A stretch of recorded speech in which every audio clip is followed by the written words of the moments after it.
देखिए, एक शाही झंडे को लेकर भरतपुर में बवाल जारी है। विवाद को लेकर मोती महल पैलेस में जबरन घुसपैठ हुई और बवाल और बढ़ गया।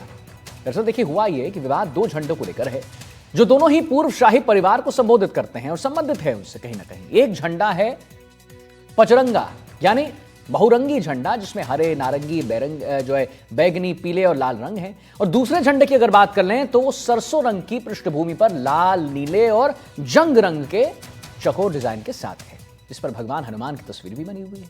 समुदाय इस बात को लेकर बटा हुआ है कि मोती महल पैलेस की प्राचीर पर कौन सा झंडा फहराया जाएगा।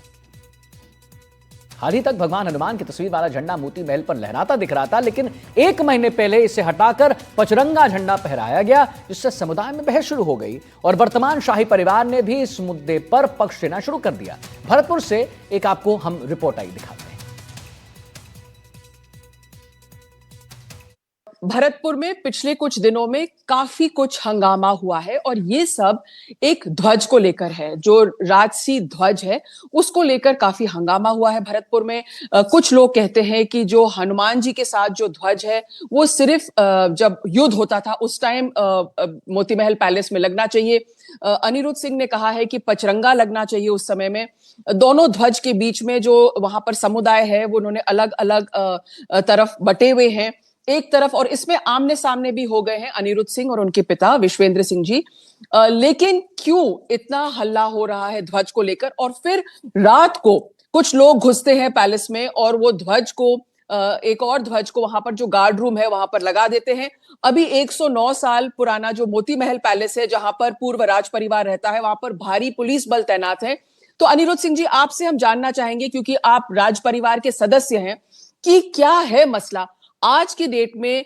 क्या कुछ ध्वज को लेकर इतना हल्ला हो सकता है, या इसके पीछे जो है इसके पीछे कुछ एक आइडेंटिटी पॉलिटिक्स उसको लेकर एक्चुअली असल बात यह है कि लोगों की आइडेंटिटी इसके पीछे इसके साथ जुड़ी हुई है, इसलिए इतना समुदाय में इसको लेकर हंगामा हुआ है। नमस्कार हर्षा जी। देखिए, इसका मैं थोड़ा सा आपको कॉन्टेक्स्ट समझा दूं, जैसे मैंने अभी इंग्लिश इंटरव्यू में भी समझाया आपको कि हमारे घर में भरतपुर रॉयल फैमिली में आज से 4 साढ़े 4 साल पहले इंटरनल डिस्प्यूट हुआ। मैं और मेरी माता जी एक साइड में और मेरे फादर एक साइड में।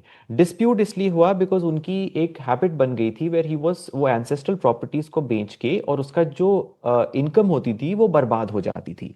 सो एक और बहुत ही अहम एंसेस्ट्रल प्रॉपर्टी बेची जा रही थी 4.5 साल पहले, जिसका मैंने और मेरी माँ ने विरोध किया और उससे काफी सारी सिचुएशन खराब हो गई।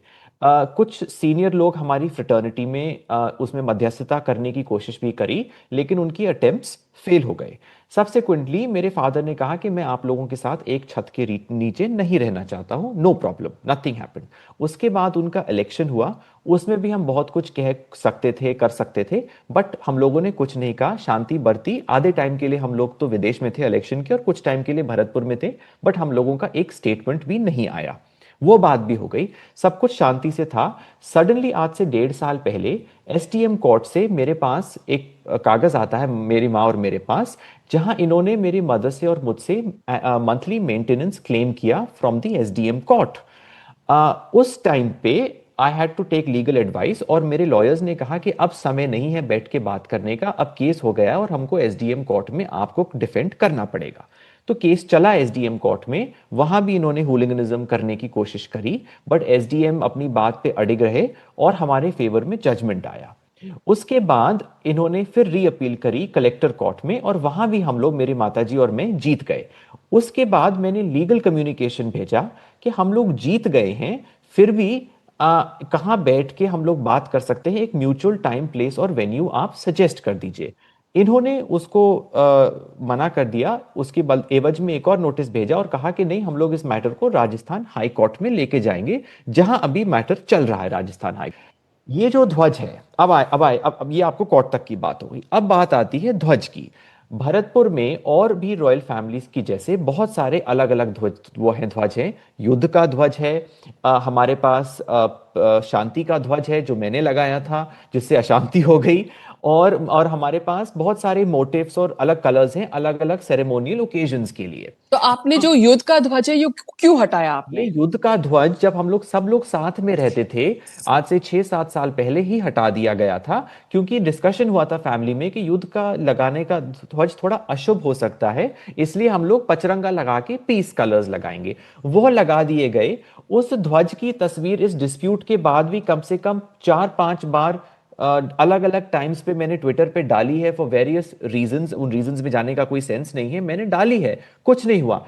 अभी मैंने अगस्त में जब ये तस्वीर डाली, सडनली इन्होंने डिसाइड किया मेरे फादर ने कि ये सारा इसको फिर protest, he likes to settle personal and legal disputes the same way he likes to settle political disputes with a protest. That's not how it works. So he decided to engineer a protest, and we were getting threat calls and a lot of things were happening on क्या social कह रहे थे लोग? क्या उनका क्या मांग थी? घुस के तोड़ेंगे, ये झंडा निकालेंगे, ये लगाएंगे ध्वज, वो लगाएंगे ध्वज, नुकसान पहुंचाएंगे, हानि पहुंचाएंगे, ये सारी चीजें चल रही थी। मैंने कुछ नहीं कहा।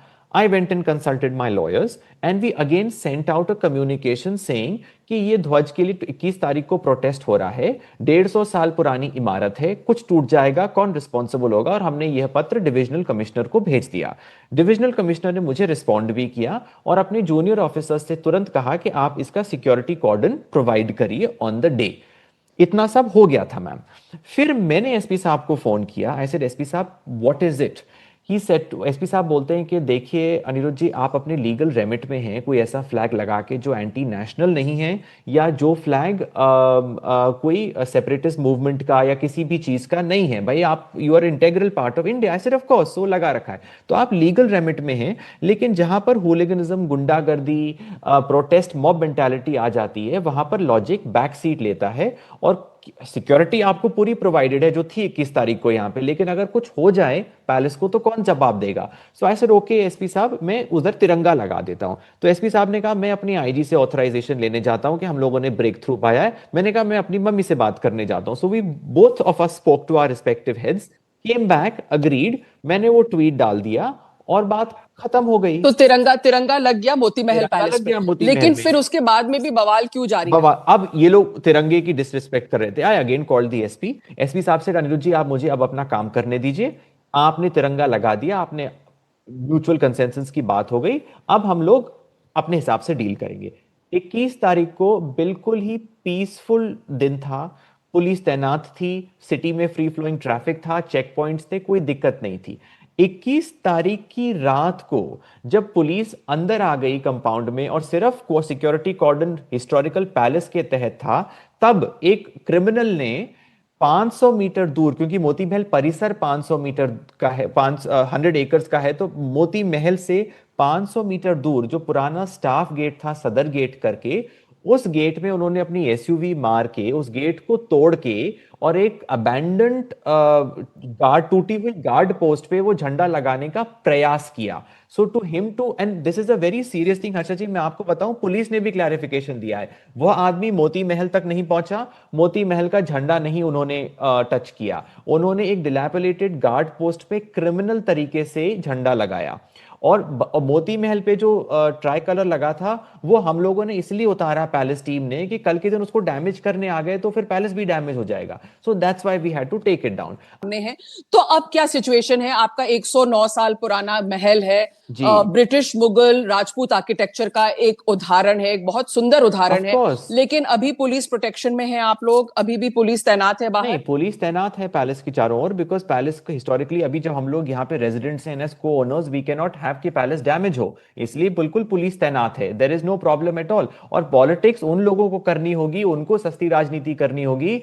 हम लोग नहीं करते हैं, क्षत्रिय हैं मेरी माँ और मैं, हम लोग बिल्कुल भी सस्ती राजनीति नहीं करते। हम भी प्रोटेस्ट कर सकते थे, हम भी सड़कों पे आ सकते थे, लेकिन ये कोई तरीका नहीं होता, ये कोई सिविलाइज्ड एजुकेशनल